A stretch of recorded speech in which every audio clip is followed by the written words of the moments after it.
Bakit mahalaga ang trainings? Mahalaga ang training sa iba't ibang dahilan. Una, pagpapahusay ng kasanayan. Ang trainings ay nagbibigay ng dagdag kasanayan at kaalaman para maging mas epektibo at produktibo sa trabaho. Pangalawa, paghahanda sa mga hamon.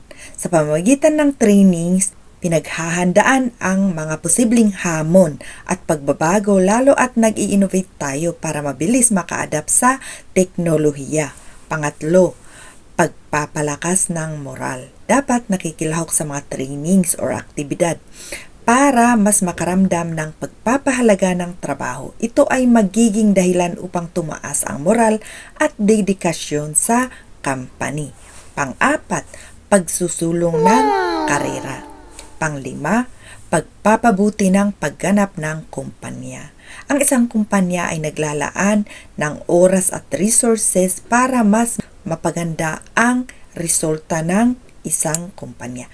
Lastly, ang training ay isang mahalagang bahagi ng professional development at organizational growth.